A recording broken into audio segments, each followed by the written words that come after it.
Wabarakatuh. Profesor Sodri Sri Amri, Wahlu Jatan Milisani Austrokoli yang saya hormati, Ketua Umum BPP HIPMI. Kita berikan plus pada sahabat kita, saudara kita, Akbar Ibrahim yang sudah depan, dan tentunya para calon pengurus BPP HIPMI yang luar biasa, yang semangat dari pagi hingga malam hari ini. Kita bersama-sama untuk sekali lagi saling mengenal satu sama lain, saling berkolaborasi. Tadi apa yang disampaikan oleh Ketum, bahwasanya tidak ada yang superman, tapi kita membentuk super team sekarang ini. Nah, ini yang kita lakukan, bagaimana kita membuat suatu kolaborasi bonding agar kita sama-sama mampu merealisasikan tujuan dan gagasan yang HIPMI sudah sudah tentukan. Next. Keren sekali foto saya. Nih, saya ingin menceritakan karir singkat saya di HIPMI.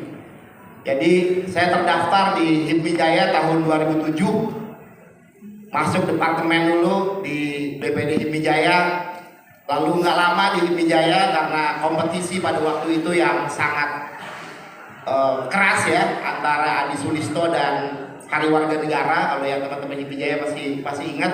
Dan sempat pada waktu itu Musda HIPMI Jaya itu adanya dilakukan di Kodam Jaya. Jadi Munas kemarin itu belum begitu seru, masih ada yang lebih seru lagi. Jadi situasi tersebut yang pada akhirnya menyebabkan saya daripada mikir rusuh di HIPMI Jaya, akhirnya ditarik ke BPP HIPMI di zaman kepengurusan Ketum Erwin Aksa. Jadi begitu kira-kira. Jadi kalau nggak ada keguncangan, mungkin karir saya masih agak lama di HIPMI Jaya. Tapi pada itu ada sedikit kompetisi yang hebat, jadi saya bisa cepat ke BPP HIPMI, masuk di PAW, menjadi departemen di Badan Otonom BPP HIPMI. Jadi pada teman-teman yang nanti belum masuk ke kompartemen, masih di departemen atau di Badan Otonom, jangan khawatir, karena lebih baik berkarir dari bawah, karena ini yang saya rasakan. Jadi kepada yang muda-muda, masih umur 20-an, 30-an, jangan buru-buru mau jadi BPH inti, sabar dulu. Karena apa? Karena di HIPMI ini kita ini rasa nggak mau pensiun. Mana ada Bang Harmen? Masih ada nggak sih? Nggak mau pensiun kita. Kalau perlu, kalau usia masih muda, kayaknya HIPMI terus. Karena di HIPMI ini ada organisasi yang menurut saya paling enak lah sekarang ini. Kita bisa bersama-sama, berkolaborasi, bersinergi, seriusnya dapat, santainya dapat. Gitu. Jadi saya rasa hal ini yang harus kita tanamkan. Jadi di HIPMI itu leadership is action, not position. Jadi dimanapun teman-teman berada nantinya, di posisi yang tadi Ketum AHB sampaikan, ini akan yang terbaik. Yang penting teman-teman bisa memberikan dampak dan impact. Percuma jadi ketua bidang kalau nggak ngapa-ngapain, malu. Nanti jadi omongan, wah ketua gua begitu, wah ketua gua ngapa-ngapain, ketua gua gini. Nah ini yang harus kita sama-sama bahwa kita berada di HIPMI ini untuk memberikan impact, terutama kepada members, kepada fungsionaris. Saya dari departemen naik jadi kompartemen di Badan Otonom di zaman Ketum EA 2011-2015, di zaman Ketum RSO saya naik jadi ketua kompartemen organisasi. Sempat pada waktu itu mau jadi ketua bidang di zaman Ketum RSO pada waktu itu Kakak Rida agak sedikit gak aktif, akhirnya ada PAW. Saya pada waktu itu juga sempat dinominasikan untuk menjadi ketua bidang. Tapi usia saya pada waktu itu masih 30-an, 32 kalau nggak salah. Jadi saya bilang saya masih kompartemen aja dulu lah, saya nggak mau buru-buru jadi ketua bidang. Dan alhamdulillah itu keputusan yang tepat bagi saya. Kalau saya pada waktu itu ketua bidang mungkin udah pensiunnya udah lama. Nah, sekarang masih tetap. Akhirnya kemarin mendukung Ketum Bahlil, punya kesempatan jadi ketua bidang OKK. Di zaman Ketum Bahlil kita banyak mencoba melakukan terobosan, termasuk mungkin yang teman-teman satu angkatan ya di ketum-ketum daerah, kita memformulasikan suara bagaimana agar bisa lebih adil gitu ya, karena pada waktu itu suara itu di daerah-daerah sama, mau BPD yang aktif, mau BPD yang nggak aktif, kita coba lakukan formulasi itu. Di zaman Ketum EA pada waktu itu kita sama-sama melakukan Diklatnas HIPMI Lemhanas yang pertama. Dan pada waktu Ketum Okto, di zaman Ketum Okto kita dirikan HIPMI perguruan tinggi itu kita masukkan dalam ADRT. Jadi kita berusaha menorehkan legacy. Ya, jadi harapan saya kepada teman-teman yang ada di sini nanti jadi pengurus BPP HIPMI, kita pikirkan legacy apa yang bisa kita kontribusikan kepada organisasi tercinta. Ada calon-calon ketua bidang saya rasa di sini yang luar biasa, ada 12 ketua bidang nantinya. Harus ada inovasi, harus ada kreativitas sehingga HIPMI ini bisa relevan. Jangan berpikir itu 50 tahun yang lalu ketika HIPMI didirikan, karena dinamikanya sangat dinamis. Ketika Tumaming pada awal saya dipercaya jadi wakil ketua umum BPP HIPMI awal periode November tahun lalu ya, November 2021 kena PAW turun jadi ketua bidang. Saya terima dengan lapang dada dan saya buktikan walaupun saya ketua bidang saya bisa memberikan banyak manfaat untuk teman-teman. Jadi di HIPMI itu jangan baper. Wah ini jangan baper, yang penting kita dikasih amanah, kita doing something. Alhamdulillah saya bersama-sama teman-teman di bidang 2 BPP HIPMI kita bisa melaksanakan ekonomi outlook pada waktu itu, kita bisa mengadakan HIPMI syariah pada waktu itu. Jadi saya rasa yang penting kita niatnya memang tulus untuk membangun organisasi, dan saya yakin kalau kita niat kita tulus, kita ketemu orang-orang yang tepat, kita akan bikin impact yang lebih luas. Dan 2022 saya ikut berkompetisi dalam Munas HIPMI ke-17 di Solo. Inilah perjalanan karir saya di HIPMI. Dari saya bukan siapa-siapa, saya ingat 2007 saya daftar di HIPMI Jaya, saya masih naik motor bebek pada waktu itu. Saya seorang aktivis mahasiswa, tapi 15 tahun perjalanan saya bisa buktikan siapapun itu, HIPMI bisa memberikan kesempatan. Jadi jangan berpikir, wah saya bukan apa-apa, jadi saya masih kecil. Saya memulai di HIPMI ini jadi CV. Dari perdagangan biasa pada waktu itu. Alhamdulillah saya sekarang ada di bisnis energi, ada di bisnis logistik, dengan berkolaborasi, bukan bisnis saya, tapi saya berkolaborasi juga dengan teman-teman. Jadi HIPMI itu menciptakan mimpi. Everyone can be a leader di sini. Jadi kesempatan ini digunakan sebaik-baiknya. Tapi ya nggak bisa nonton, harus berkolaborasi, harus join bisnis, harus bikin bisnis. Itu yang ingin saya sharing kepada teman-teman pada malam hari ini. Next.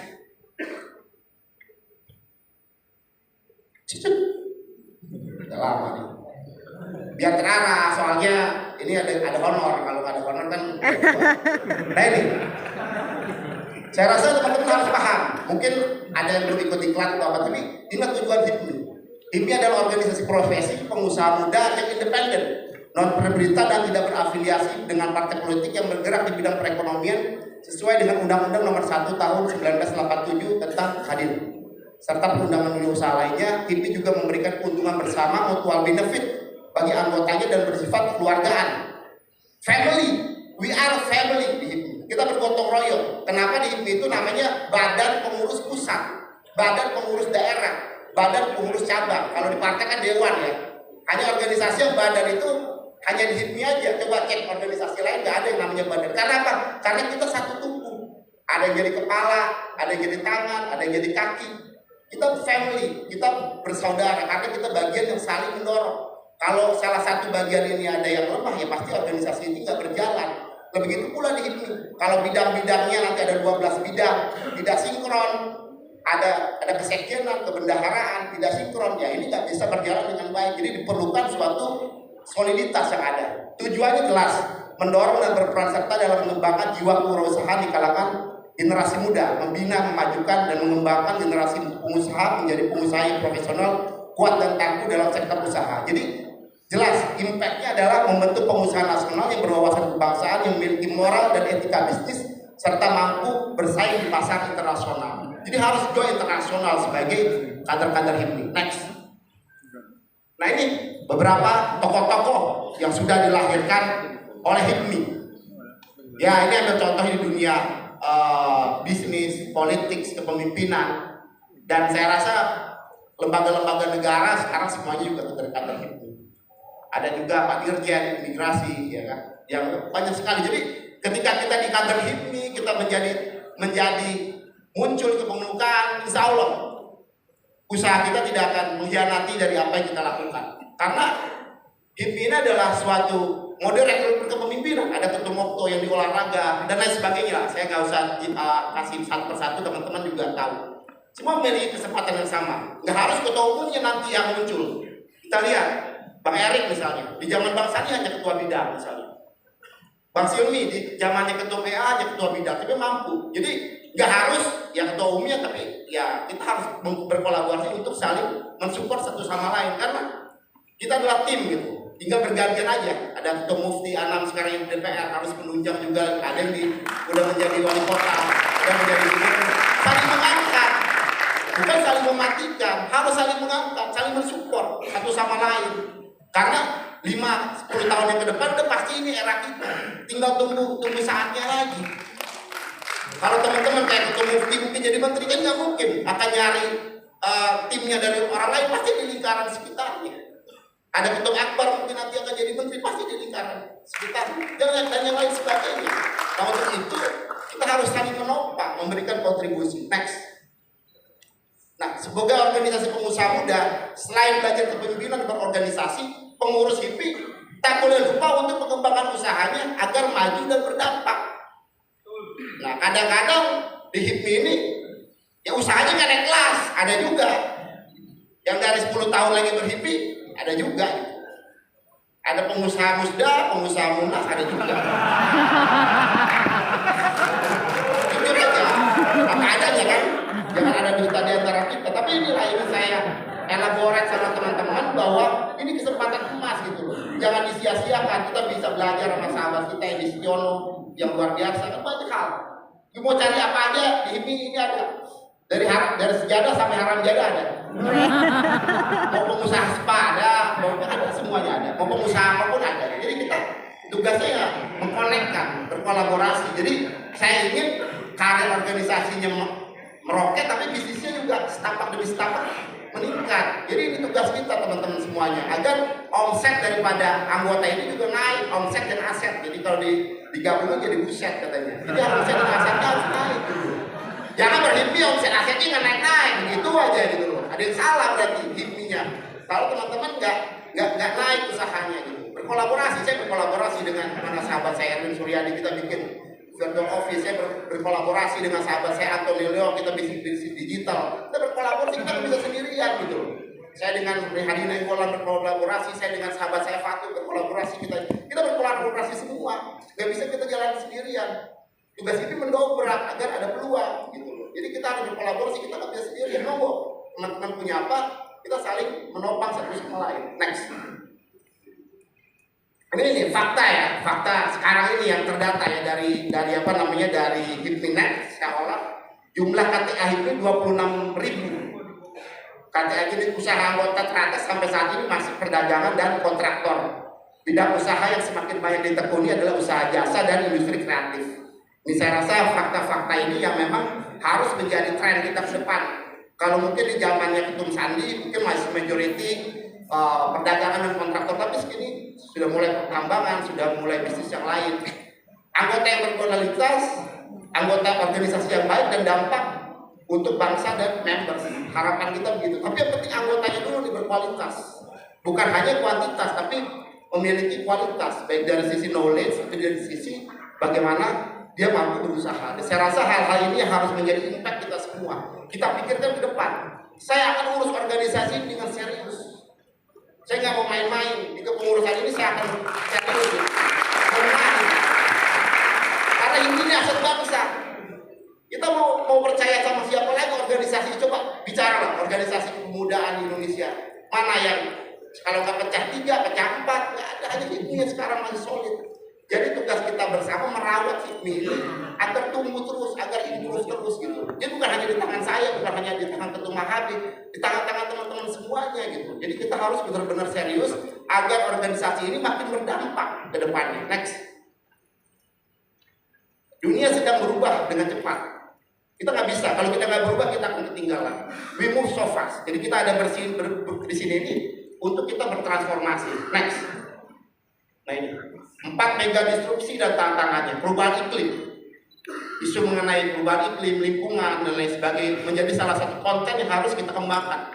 Carbon trade, mana ada yang ahli carbon trade di sini? Harus ada. Teman-teman belajar itu untuk disosialisasikan.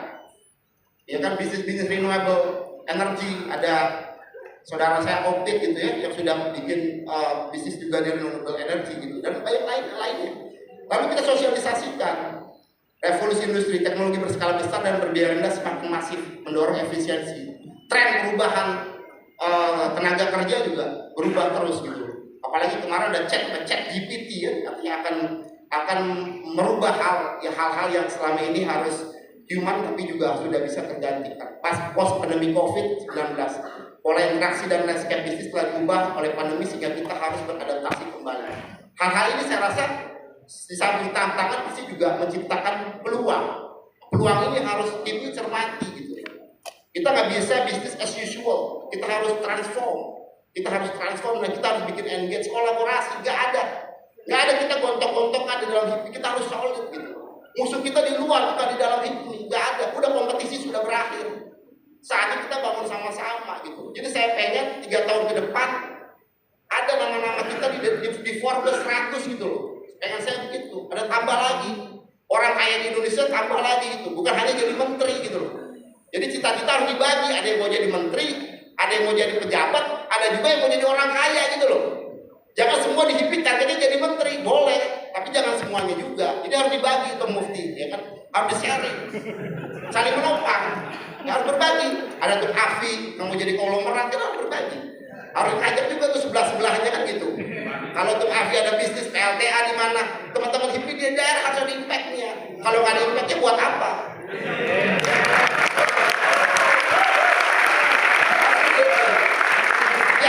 Kalau bukan dari keluarga kita, siapa lagi yang mengangkat kita? Kan nggak ada.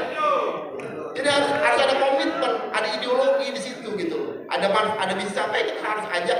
Ya tapi harus proper juga gitu loh. Jangan sampai udah dikasih kepercayaan bermasalah. Ada juga banyak. Tapi artinya kita harus saling mendorong, menopang satu sama lain sehingga kita bisa tumbuh bersama. Demokrasi Gen Z dan seterusnya sudah teknologi minded. Jadi saya rasa hal-hal ini harus menjadi pijakan kita kalau kita mau melangkah ke depan. Next. Tantangan hidup ke depan, SDM Indonesia harus ditingkatkan agar mampu bersaing. Untuk itu HIPMI harus menciptakan lebih banyak pengusaha yang berkualitas. Jadi bukan hanya kuantitasnya, tapi kualitasnya gitu. Nah ini harus menjadi PR kita bersama. Makanya ke depan nanti siapapun yang jadi ketua bidang OKK saya nggak tahu, ya saya belum tahu juga. Kita rumuskan sama-sama bagaimana kita punya kurikulum yang punya impact. Bagaimana kita true digitalisasi. HIPMI PT harus dapat pemberdayaan. Ini tantangan kita, jangan sampai kita bikin HIPMI PT, kita nggak tahu juga mau kasih apa ke mereka. Ini true digitalisasi nggak bisa. Kita offline gitu, tapi kita harus true digitalisasi, ada kurikulum yang improve. Ini tantangan kita. Nanti mungkin teman-teman di DPR juga bisa membantu gitu. Saat ini 11% pengangguran adalah lulusan perguruan tinggi. Sudah nggak laku ijazah sekarang. Yang penting adalah keterampilan. Nah ini juga tantangan-tantangan ke depan bagaimana HIPMI bisa memberikan suatu edukasi yang true, keterampilan dan memang perlu dibutuhkan oleh dunia usaha. Pembangunan manusia terus mengalami peningkatan dari saya rasa secara anggaran tapi impact. Nah kayak kartu prakerja dan lain sebagainya. Mungkin DPR itu harus HIPMI yang kerjain gitu loh. Jangan diproyekin lagi. Nah HIPMI harus kritis gitu loh. HIPMI nggak boleh mengembek sama pemerintah, harus kritis. Jadi nanti saya minta kepada ketua bidang yang nanti mungkin hari Senin akan dikukuhkan, minta kritisi setiap minggu tuh harus bicara di media, kasih pendapat, kasih masukan, jangan yes bos semua, gitu loh. Kita ini harus jadi kritis. Kalau nggak ada kritis itu nggak bisa. HIPMI dilihat itu karena HIPMI kritis gitu loh terhadap kebijakan, tapi memberikan solusi gitu loh. Kita juga bukan LSM, tapi kita harus kritis, memberikan sebuah narasi yang positif dan memberikan alternatif kebijakan yang ada gitu. Jangan jilat-jilat, terlalu jilat-jilat, nggak suka juga gitu. Kita jangan lari dari culture kita juga gitu loh. Walaupun kita memang kolaboratif terhadap pemerintah, tapi juga tentunya kita harus kritis memberikan suatu solusi. Next. Tantangan HIPMI ke depan, global supply chain yang masih akan terus disrupsi, meningkatnya biaya shifting dan juga waktu ini saya rasa beberapa hal ya mungkin Mas Hendy juga merasakan ya bagaimana perubahan bisnis begitu cepat harus shifting. Kalau kita lihat dari GDP kita saat sekarang ini kan kita masih ditopang oleh konsumsi kita yang masih cukup besar gitu. Jadi GDP kita ditopang oleh konsumsi kita, tapi kita nilai ekspornya masih rendah. Saya rasa potensi kita bagaimana kita bisa meningkatkan ekspor kita sehingga GDP kita bisa bisa tertopang dari sisi produksi juga gitu. Jadi challenge daripada HIPMI bagaimana kita bisa memanfaatkan global supply chain yang sudah terdigitalisasi sehingga kita juga bisa melakukan ekspor juga keluar, dan apapun yang dilakukan oleh Pak Jokowi dengan hilirisasi dan lain sebagainya, walaupun tentunya masih banyak loop, ini tugas daripada HIPMI untuk berkontribusi agar potensi itu bisa kita optimalkan. Next. Tantangan HIPMI ke depan, pekerjaan rumah ekonomi nasional. Penurunan jumlah penduduk miskin perlu dilakukan terus-menerus secara kontinu, dilakukan dengan program-program yang terintegrasi antara kementerian lembaga menimbulkan ekonomi yang inklusif. Ini tantangan kita. Biaya pengentasan kemiskinan terus-menerus ya, besar ya, Tuh Mufti di DPR, apalagi abangnya Tuh Mufti kemarin menyampaikan juga. Biaya pengentasan kemiskinan yang ada hanya rakor-rakor aja ya, rapat-rapat dan lain sebagainya. HIPMI harus bisa berkontribusi. Apa sih idenya? Kita lihat dana desa itu sekarang jumlahnya kurang lebih 70 triliun. Tapi apakah itu dimanfaatkan dari sisi produktif? Ini kan PR juga, makanya kita di dalam pengurusan kali ini merubah sedikit nomenklatur ya, agar bagaimana kita bisa lebih concern terhadap pembangunan desa, ada BUMDes dan lain sebagainya. Jadi saya rasa ini concern yang utama, bagaimana dana yang sebenarnya sudah tersedia ini bisa lebih produktif. Kalau kita lihat penerimaan teks kita, pajak kita sudah cukup naik secara terus-menerus, tapi bagaimana penggunaannya secara tepat, ini tantangan bagi kita. Tentunya penggunaannya bisa tepat kalau kita punya subjek-subjek, orang-orang yang mengerti dan mampu mengoptimalkan potensi dan peluang tersebut. Next. Tantangan HIPMI ke depan, angka pengangguran perlu terus diturunkan. Nah, ini PR kita bersama gitu. Jadi belum turun signifikan, ini masih di kisaran 7-6%, belum ada perubahan yang signifikan dan kelihatannya juga masih didominasi oleh di daerah rural ya. Ini menjadi tantangan kita sendiri. Artinya implikasi dari dana desa, implikasi dari transfer ke daerah belum optimal, karena kalau kita lihat juga masih didominasi di pedesaan, angka pengangguran kita belum bisa bergerak lebih rendah lagi. Next. Tantangan perkembangan teknologi yang sangat masif jadi saya bilang di bidang kecerdasan buatan artificial intelligence ya, bahkan kini mampu menghasilkan gambar produk sedang akurat hanya dengan menuliskan gambar yang ingin dibuat. Anda bayangkan perubahannya sangat cepat sekali. Makanya kemarin juga di sela-sela pada waktu itu saya masa kampanye ya, kita menggandeng juga dari AFPI, kita mencoba juga menghadirkan misalnya pembiayaan. Nah, ini juga PR nanti kepada Ketua Bidang Keuangan dan Perbankan juga di periode ini, bagaimana bisa mengoptimalkan. Kita harus cari alternatif yang lain, pembiayaan bukan hanya perbankan, tapi juga perbankan harus dipush agar punya keberpihakan. Karena juga itu Pak Jokowi sudah sampaikan keuntungan perbankan yang signifikan ya, padahal itu juga belum berimpact pada pemerataan. Next. Nah ini, selama 50 tahun HIPMI banyak yang telah kita lakukan ya. Kita punya mengembangkan kemarin HIPMI.net. Nah ini juga akan kita akselerasikan dan kita optimalkan. Nanti mungkin ada sedikit perubahan, kita ada HIPMIGO atau apa, mungkin besok juga akan ada presentasinya. Kita akan optimalkan itu. Janji kampanye dari saya dan Ketum Akbar ya, kita bikin HIPMI Super Apps, apa namanya, kita akan coba launching itu, dan memang ingin saya memang ada suatu continuous improvement ya. Jadi jangan sampai tiba pengurusan ganti lagi, tiba pengurusan ganti, jangan, ini harus continuous terus. Kita harus jadikan sarana digitalisasi ini sebagai sarana untuk terkoneksi satu sama lain. Penyesuaian ADRT, kita harus melakukan penyesuaian, perubahan-perubahan ini harus adaptable gitu. Jangan terlalu kaku juga. Ya, tapi juga harus juga punya aturan-aturan usia gitu, misalnya di HIPMI itu harus menjadi standar yang pas gitu loh. Ini perlu juga kita rumuskan mungkin ke depannya seperti apa. Karena saya rasa ini juga menjadi hal penambahan perangkat organisasi, kita punya badan otonom, lembaga profesional.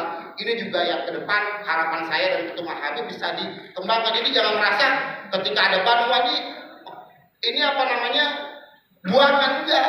Kalau Anda bisa optimalkan ini malah akan lebih hebat dari yang lain. Contoh misalnya dulu ketika zaman Ketum Bahlil kita lahirkan HIPMI Tech Center ya di bawah pimpinan Saudara Aji, pada waktu itu cukup bisa optimal. Jadi saya rasa contoh-contoh yang bisa kita lakukan, kita harus agile ya. Jangan semuanya berpikir harus masuk kepada badan pengurus BPH gitu. Enggak juga. Di badan-badan otonom saya rasa itu lebih agile dan bisa bikin suatu hal yang impact ya. Jumlah BPD dan BPC kita terus bertambah. Jawa Timur mungkin udah berapa tuh? 30-an ya. Iya. Jawa Barat ini kan harus dikelola. Kalau enggak kan berat itu. Bagaimana cara mengelolanya? Tugas teman-teman untuk mendorong program yang konkret juga ke daerah. Ini harapan kita. Jangan sampai ini nggak terkelola hal-hal yang seperti ini. Next. Target yang perlu HIPMI capai selanjutnya ini. Kita harus punya sekretariat permanen. Anda bayangkan kita punya segitu banyak menteri, sekretariat aja kagak punya. Coba. Apa yang mau dibanggakan? Tantangan kita. Udah nggak usah jauh-jauh saya bilang sama Tung Akbar tuh. Kita bisa buktikan bahwa kita mampu punya kantor sekretariat yang permanen. Bukan tugas saya, tugas kita semua. Kita akan coba ini kita lakukan. Kalau bisa kita punya HIPMI Tower, tapi ya setidaknya periode yang akan datang kita nggak akan pindah-pindah kontrak lah. Ini kita akan realisasikan. Saya butuh support dari teman-teman semuanya. Kemandirian finansial ini jadi PR. Pendanaan program yang kerja berasal dari usaha bersama dalam tubuh HIPMI yang terus berkembang. Nggak ada fakta, iya kan? Iya. Kegiatan, sponsor, harusnya harus ada usaha. Himpunan pengusaha muda, kita nggak punya usaha bersama. Ini kan PR. Gimana coba? Jadi ibaratnya teori aja gitu. Ini harus kita lakukan. Dan saya rasa ini kan jago-jagoan semua. Toh kita harus bikin badan usaha milik HIPMI dan lain sebagainya. Contoh misalnya kita bisa belajar dari Muhammadiyah. Bagaimana organisasi itu bisa kuat karena punya pembiayaan yang mandiri, bisa punya rumah sakit, bisa punya sekolah. Harapan kita begitu ke depannya. Ini kan calon-calon penerus-penerus semuanya gitu. Jadi kita bikin fondasi yang kuat agar bisa terus improve. Konektivitas real time dengan pengurus BPD dan BPC. Kita nggak tahu bagaimana memantau komunikasi di daerah, padahal kita udah digitalisasi. Ini harus menjadi tantangan kita gitu. Pengembangan teknologi digital untuk pengembangan usaha, pengembangan internet ataupun namanya yang lebih jauh dan dibesarkan bersama. Ini mungkin 1-2 bulan ke depan kita udah bisa punya suatu aplikasi yang memang bisa improve terus menerus. Next. Nah ini target HIPMI adalah meningkatkan rasio wirausaha nasional hingga setara dengan negara-negara maju lainnya. Indonesia sekarang ini masih sekitar 3,7%, jadi kita perlu tekan terus menjadi 12% gitu. Jadi apa yang kita lakukan di HIPMI ini kita berjuang, maka tagline-nya pengusaha pejuang pengusaha. Jadi teman-teman mengkontribusikan waktu, tenaga, pikiran, dimarahin istri gitu ya. Gitu, semata-mata untuk berjuang gitu loh. Mungkin perjuangan kita kalau tahun 45 harus mengangkat bambu runcing, tapi perjuangan kita saat ini menjadikan organisasi HIPMI ini punya manfaat gitu. Jadi jangan buang-buang waktu, teman-teman manfaatkan sebesar-besarnya dengan melakukan berbagai macam terobosan kolaborasi. Ini fakta-fakta saya rasa harus menjadi realita. Minim keterampilan Indonesia sulit cetak pengusaha ini. Kita sangat di Asia aja sangat kecil, 3,1% dibandingkan dengan Vietnam, Thailand, Malaysia gitu. Padahal sekarang kita adalah ketua kelas ya di Asia. Jadi ini saatnya kita. Kalau bukan kita, siapa lagi? Kalau bukan sekarang, kapan lagi? Bukan katanya ya. Next. Transformasi HIPMI menjadi organisasi yang agile. See the picture, big picture, outsmart your assumption and align with HIPMI direction. HIPMI harus melihat gambaran besar perkembangan bangsa dan organisasi, melihat jauh ke masa depan. Apa yang perlu diantisipasi dan dipersiapkan oleh pengusaha muda. HIPMI perlu keluar dari zona nyaman dan berpikir strategis untuk beradaptasi dengan perkembangan zaman. Kedua hal di atas dilakukan tanpa melupakan arah gerak dan semangat HIPMI untuk Indonesia. Ini saya rasa tantangan HIPMI untuk menjadi organisasi yang agile, dan kita semuanya juga, mungkin di perusahaan teman-teman juga. Kalau nggak agile ya kita akan sulit untuk berkompetisi. Next. Ya.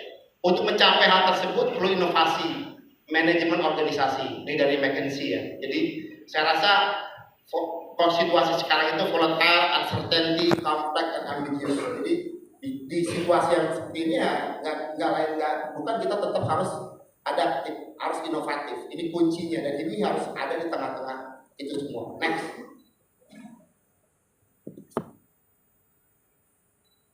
Oke, next aja lah. Nah ini, value-value dalam HIPMI ini harus ada di tengah-tengah kita. Kita harus punya growth mindset, keinginan untuk tumbuh bersama, growing together, sinergi dan kolaborasi. Gak bisa kita tumbuh sendirian. Gak enak kan kalau kaya sendiri kan gak enak. Betul gak?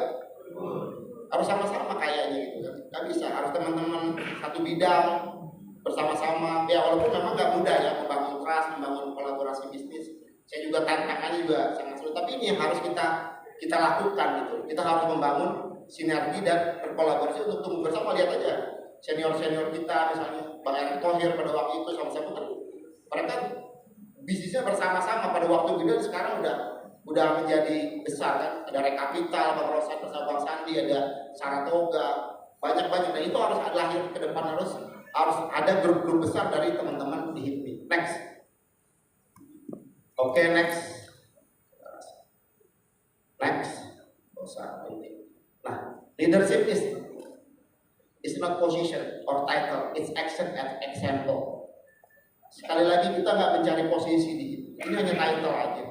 Tapi kalau kita juga doing nothing, ngapain?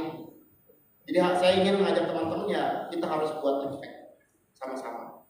Jadi harapan saya kita bisa bikin super team ke depannya, terbuka komunikasi dan kita harus punya growth mindset. Kita harus bersama-sama untuk membuat terobosan-terobosan di organisasi kita. Next. Di HIPMI kita menciptakan leader kepemimpinan yang berhasil di HIPMI ketika kita dapat menciptakan lebih banyak leaders. Jadi leaders create more leaders. Bukan leader create follower, bukan. Leader harus menciptakan lebih banyak leaders. Jadi challenge dari ketua bidang harus mendorong kompartemen departemennya berkembang, memberikan kesempatan dan peluang dengan penugasan dan program. Ya, ini challenge-nya. Kita akan evaluasi. Jadi ada partai integritas, nanti saya minta sama-sama Ketua HB akan sampaikan kepada calon-calon ketua bidang ada KPI. Kalau nggak lakukan setengah tahun out. Kita banyak itu udah ngantri yang mau jadi pengurus. Jadi saya pengen benar-benar komit. Jadi tetap walaupun buat teman punya kesibukan, kalau udah punya komitmen, punya target jadi ketua bidang juga mengukur diri juga. Jangan pengen jadi ketua bidang ya masih Senin Kemis. Berat juga. Harus punya komitmen. Nah, ini yang ingin saya harapkan. Jadi bukan buat gaya-gayaan, ada gunanya juga gitu. Pokoknya jadi ketua bidang gua dipanggil ketua, nggak ada gunanya juga. Kalau nggak bikin impact dengan membuat kompartemen departemennya punya opportunity, buat apa? Jadi itu. Dan ini tadi harus memberikan contoh juga. Next. Nah, oke, HIPMI bersatu untuk tumbuh bersama. Terima kasih. Assalamualaikum warahmatullahi wabarakatuh.